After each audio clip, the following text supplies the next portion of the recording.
ওয়াযাক্কির ফাইন্নায যিকরা তানফাউল মুমিনিন।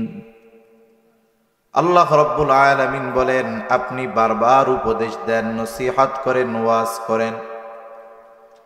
কেন ওয়াজ করবেন, কেন নসিহত করবেন, কেন উপদেশ দিবেন? আল্লাহ তাআলা বলেন, ফাইন্নায যিকরা তানফাউল মুমিনিন, কারণ এই উপদেশ, ওয়াজ, নসিহত এটা মুমিনদের জন্য উপকারী। মোবাইলের চার্জ চলে গেলে আমরা চার্জে দিই, অনুরূপভাবে মোবাইলের চার্জ যদি শেষ হয়ে যায়, ব্যাটারি যদি একেবারে 0% হয়ে যায়, যত দামি মোবাইল হোক না কেন এর দ্বারা উপকৃত হওয়া যায় না, মানুষের সাথে যোগাযোগ রক্ষা করা যায় না, কিছু করা যায় না, ওটা লাশের মতো হয়ে যায়। চার্জ দেওয়ার মাধ্যমে ওটা পুনরায় যেমন সচল হয়, ওর দ্বারা উপকার হাসিল করা যায়, অনুরূপভাবে কোরআন সুন্নাহর উপদেশ নসিহতের মাধ্যমে দুর্বল ইমানদারের ঈমানগুলো মজবুত হয়ে যায়। যেই মানুষগুলো আমলের ব্যাপারে দুর্বল, আমলের ব্যাপারে যাদের দুর্বলতা, যাদের উদাসীনতা, দ্বীনি কথার মাধ্যমে তাদের আমলের প্রতি আগ্রহ পয়দা হয়। এই জন্য নসিহতের মাধ্যমে প্রকৃত মুমিন যে, তার বাস্তবেই কল্যাণ হয়, উপকার হয়। এই জন্য নবীজি সাল্লাল্লাহু আলাইহি ওয়াসাল্লাম আমাদেরকে অনেক গুরুত্বপূর্ণ নসিহত করেছেন, ওয়াজ করেছেন। নবীজির নসিহত মাখা একটা হাদিসই আমি আপনাদের খেদমতে পাঠ করেছি। রাসূল আকরাম সাল্লাল্লাহু আলাইহি ওয়াসাল্লাম বলেন, আরবাউন, চারটি জিনিস। কয়টি জিনিস? জবান খুলে বলেন, কয়টা জিনিস? নবীজি কি কখনো মিথ্যা কথা বলে নাকি? আমার আপনার নবী জীবনে কোনোদিন মিথ্যা কথা বহুদূর ঘুরায়া ফিরায়াও আমার আপনার নবীজি কখনো কথা বলে না। এজন্য বিষয়গুলো শুনবো পরিপূর্ণ ইয়াকিনের সাথে, বিশ্বাসের সাথে। অনেক সময় উলামায়ে কেরাম অনেক আমলের কথা বলে না, যে আয়াতুল কুরসি পড়া ফু দিলে এই ফজিলত, সূরা ফাতিহা পড়া ফু দিলে এই ফজিলত, এই দোয়া পড়লে এই ফজিলত, এরকম শুনেন না আপনারা? এই দোয়া পড়ে এই আমল করলে এই ফজিলত। বাস্তবেই ফজিলত অর্জন করা সম্ভব, তবে কে কতটুকু উপকৃত হতে পারে এটা নির্ভর করে তার ইয়াকিন, তার বিশ্বাসের উপরে। আল্লাহর প্রতি, নবীজির কথার প্রতি, ওই আমলের প্রতি তার যদি 100% ইয়াকিন থাকে, তাহলে তার ফায়দা হবে বেশি। আর না হলে কারো যদি বিশ্বাসে ত্রুটি থেকে যায়, ইয়াকিনের অভাব থাকে, তার ব্যাপারে ওই আমল যতই করা হোক না কেন কাজ হবে। এজন্য নবীজির কথা আমরা শুনবো 100% ইয়াকিনের সাথে, কারণ নবী কখনো মিথ্যা কথা বলতে পারে না। নবীজির সত্যবাদিতা কেমন ছিল? যেহেতু কথার শুরুতে মাথার মধ্যে আল্লাহ তাআলা কথাটা ঢেলে দিলেন, একটু শোনায়া দেই। কাফেররা আমার আপনার নবীকে হত্যার চেষ্টা করেছে, একবার নয়, বারবার। কিন্তু আমার আপনার নবীর ব্যাপারে কখনো তারা চারিত্রিক অপবাদ দেওয়ার দুঃসাহস করতে পারে নাই। একটা মানুষের চারিত্রিক সৌন্দর্যের সর্ব উত্তম এবং সর্বপ্রধান বিষয় হলো তার সত্যবাদিতা। এজন্য আল্লাহ তাআলা কোরআনুল কারীমের মধ্যে বলছেন, হে ঈমানদারেরা, তোমরা আল্লাহ তাআলাকে ভয় করো।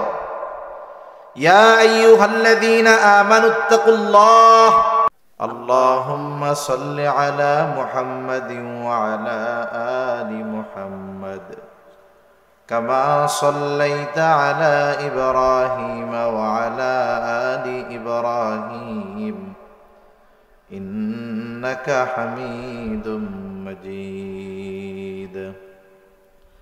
আল্লাহুম্মা বারিক আলা মুহাম্মাদিন ওয়া আলা আলি মুহাম্মাদ কামা বারাকতা আলা ইব্রাহিম ওয়া আলা আলি ইব্রাহিম ইন্নাকা হামিদুম মাজিদ। আল্লাহর মুহাব্বতে সকলে জবান খুলে একটু জিকির করি, লা ইলাহা ইল্লাল্লাহ ইল্লাল্লাহ, লা ইলাহা ইল্লাল্লাহ, লা ইলাহা। মনিটরের আওয়াজ আর ঠিক করা যাবে না সমস্যা আছে? ইল্লাল্লাহ, লা ইলাহা ইল্লাল্লাহ, লা ইলাহা ইল্লাল্লাহ, লা ইলাহা ইল্লাল্লাহ, লা ইলাহা ইল্লাল্লাহ, লা ইলাহা ইল্লাল্লাহ,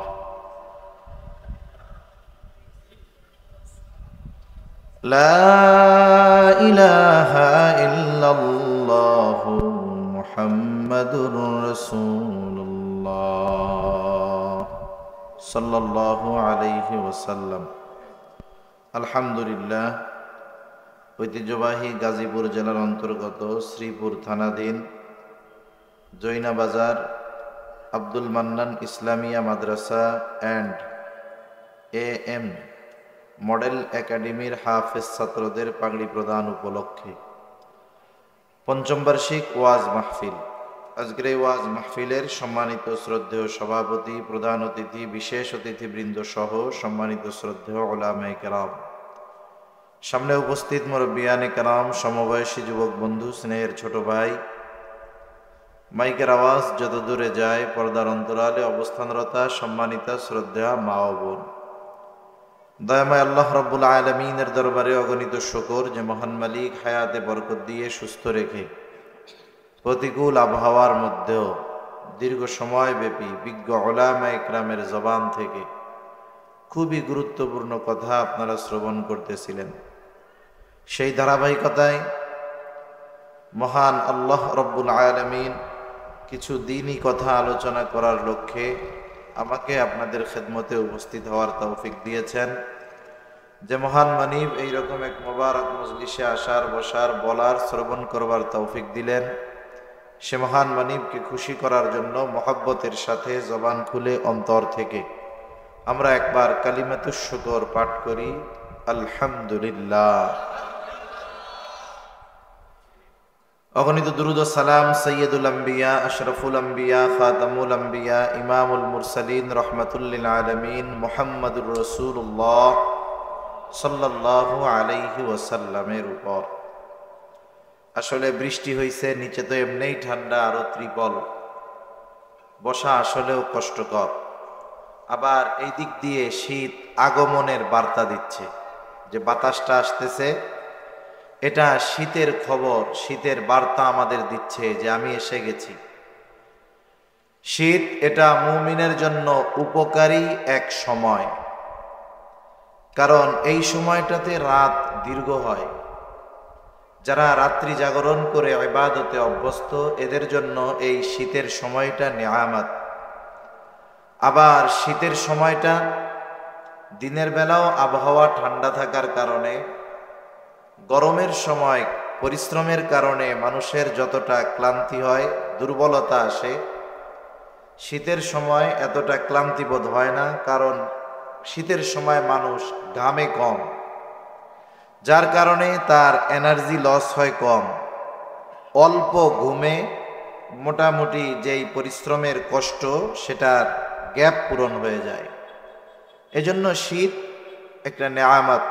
আমরা চেষ্টা করব এই শীতের রজনীতে, যেই সময় ফজরের ওয়াক্তই হয় 5:30টার পরে, এক সময় 5টার সময় ওয়াক্ত আসবে ফজরের, এই সুদীর্ঘ রাতে আমরা চেষ্টা করব রাত্রি জাগরণ করে অল্প কিছু হলেও মহান রবের সান্নিধ্যে নিজেদের মাথাকে আল্লাহ তাআলার কুদরতি কদমে লুটিয়ে দেওয়ার জন্য তাহাজ্জুদের অভ্যাস করব। আল্লাহ তাআলা তৌফিক দান করেন। শীত আমাদের জন্য যেহেতু ইবাদতের সুবিধা, আমরা এই সময়গুলোতে ইবাদত বেশি করার চেষ্টা করব। আল্লাহ তৌফিক দান করেন। আমি আপনাদের খেদমতে পবিত্র কোরআনুল করিম থেকে একটা আয়াত ও রসুল আকরাম সাল্লাল্লাহু আলাইহি ওয়াসাল্লামের অগণিত হাদিস থেকে একটা হাদিস পাঠ করেছি। যে হাদিসখানা আপনাদের খেদমতে পাঠ করেছি, এই হাদিসের আলোকে আমরা যদি আমাদের জীবন সাজাতে পারি, তাহলে লাভ শুধু আখেরাতে তা নয়, আল্লাহ তাআলা দুনিয়াতেও আমাদের লাভবান করবেন। সুবহানাল্লাহ। আমরা তো অনেক সময় ওয়াজ মাহফিলের সময় আখেরাত কেন্দ্রিক বয়ান বেশি করে থাকি। ভাই একটা মাইক কি আমার দিকে দেওয়া, মানে আমার দিকে দেওয়া? আচ্ছা,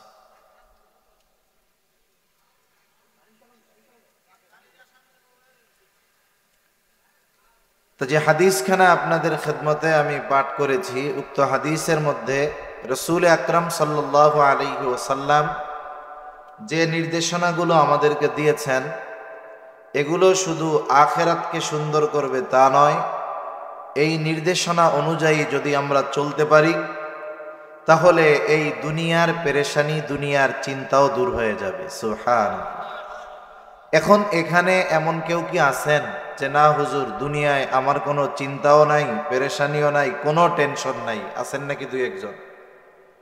কেউ আছেন? কেউ নাই। কোটি কোটি টাকার মালিক, আপনি আমি কত চিন্তা করি, তার চাইতে তার আরো বেশি চিন্তা। আমি আপনি চিন্তায় রাতের কতটুকু অংশ নির্ঘুম কাটাই। দেখবেন একজনের অধীনে হাজার হাজার মানুষ চাকরি করে, লক্ষ কোটি টাকার মালিক, বিলিয়ন বিলিয়ন টাকার মালিক, কিন্তু এমন লোক আছে ঘুমের ওষুধ খেয়েও তার ঘুম আসে না। আছে না নাই এরকম? তার মানে কি বোঝা গেল? যে টাকা পয়সা ধন দৌলতের মাধ্যমে মূলত জাগতিক টেনশন থেকে মুক্ত হওয়া যায় না, ডিপ্রেশন টেনশন থেকে মুক্ত হওয়া যায় না। কিন্তু আল্লাহ এবং তার রসুলের ফর্মুলা অনুসরণ করলে আল্লাহ সুবহানাহু ওয়া তাআলা তার বান্দার প্রতি দয়া করে জাগতিক পেরেশানি মুক্ত এবং এই দুনিয়ায় তার যত কিছু দরকার ততটুকুর ব্যবস্থা আল্লাহ তাআলা করে দেয়। সুবহানাল্লাহ। এজন্য এই হাদিসটা আজকে আমরা শুনব, শিখব, সাথে সাথে আমলে পরিণত করব। কারা কারা তৈরি আছে একটু হাত উঁচা করি। নারায়ে তাকবীর। মাশাআল্লাহ, হাত নামাই। লস হবে না ইনশাআল্লাহ আমল করলে। যে আয়াতের অংশটা তিলাওয়াত করেছি, উক্ত আয়াতে আল্লাহ তাআলা আমার আপনার নবীকে বলতেছেন, ওয়াযাক্কির ফাইন্নায যিকরা তানফাউল মুমিনিন। আল্লাহ রাব্বুল আলামিন বলেন, আপনি বারবার উপদেশ দেন, নসিহত করেন, ওয়াজ করেন। কেন ওয়াজ করবেন, কেন নসিহত করবেন, কেন উপদেশ দিবেন? আল্লাহ তাআলা বলেন, ফাইন্নায যিকরা তানফাউল মুমিনিন। কারণ এই উপদেশ, ওয়াজ, নসিহত এটা মুমিনদের জন্য উপকারী। মোবাইলের চার্জ চলে গেলে আমরা চার্জে দিই, অনুরূপভাবে মোবাইলের চার্জ যদি শেষ হয়ে যায়, ব্যাটারি যদি একেবারে 0% হয়ে যায়, যত দামি মোবাইল হোক না কেন এর দ্বারা উপকৃত হওয়া যায় না, মানুষের সাথে যোগাযোগ রক্ষা করা যায় না, কিছু করা যায় না, ওটা লাশের মতো হয়ে যায়। চার্জ দেওয়ার মাধ্যমে ওটা পুনরায় যেমন সচল হয়, ওর দ্বারা উপকার হাসিল করা যায়, অনুরূপভাবে কোরআন সুন্নাহর উপদেশ নসিহতের মাধ্যমে দুর্বল ইমানদারের ঈমানগুলো মজবুত হয়ে যায়।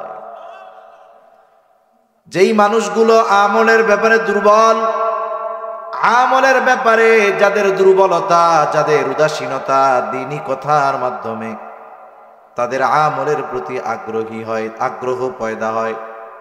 এই জন্য নসিহতের মাধ্যমে প্রকৃত মুমিন যে, তার বাস্তবেই কল্যাণ হয়, উপকার হয়। এই জন্য নবীজি সাল্লাল্লাহু আলাইহি ওয়াসাল্লাম আমাদেরকে অনেক গুরুত্বপূর্ণ নসিহত করেছেন, ওয়াজ করেছেন। নবীজির নসিহত মাখা একটা হাদিসই আমি আপনাদের খেদমতে পাঠ করেছি। রাসূল আকরাম সাল্লাল্লাহু আলাইহি ওয়াসাল্লাম বলেন, আরবাউন, চারটি জিনিস। কয়টি জিনিস? জবান খুলে বলেন কয়টা জিনিস? নবীজি কি কখনো মিথ্যা কথা বলে নাকি? আমার আপনার নবী জীবনে কোনোদিন মিথ্যা কথা বহুদূর ঘুরায়া ফিরায়াও আমার আপনার নবীজি কখনো কথা বলে না। এজন্য বিষয়গুলো শুনবো পরিপূর্ণ ইয়াকিনের সাথে, বিশ্বাসের সাথে। অনেক সময় উলামায়ে কেরাম অনেক আমলের কথা বলে না, যে আয়াতুল কুরসি পড়া ফু দিলে এই ফজিলত, সূরা ফাতিহা পড়া ফু দিলে এই ফজিলত, এই দোয়া পড়লে এই ফজিলত, এরকম শুনেন না আপনারা? এই দোয়া পড়ে এই আমল করলে এই ফজিলত, বাস্তবেই ফজিলত অর্জন করা সম্ভব। তবে কে কতটুকু উপকৃত হতে পারে এটা নির্ভর করে তার ইয়াকিন, তার বিশ্বাসের উপরে। আল্লাহর প্রতি, নবীজির কথার প্রতি, ওই আমলের প্রতি তার যদি 100% ইয়াকিন থাকে তাহলে তার ফায়দা হবে বেশি। আর না হলে কারো যদি বিশ্বাসে ত্রুটি থেকে যায়, ইয়াকিনের অভাব থাকে, তার ব্যাপারে ওই আমল যতই করা হোক না কেন কাজ হবে। এজন্য নবীজির কথা আমরা শুনবো 100% ইয়াকিনের সাথে, কারণ নবী কখনো মিথ্যা কথা বলতে পারে না। নবীজির সত্যবাদিতা কেমন ছিল? যেহেতু কথার শুরুতে মাথার মধ্যে আল্লাহ তাআলা কথাটা ঢেলে দিলেন, একটু শোনায়া দেই। কাফেররা আমার আপনার নবীকে হত্যার চেষ্টা করেছে, একবার নয় বারবার, কিন্তু আমার আপনার নবীর ব্যাপারে কখনো তারা চারিত্রিক অপবাদ দেওয়ার দুঃসাহস করতে পারে নাই।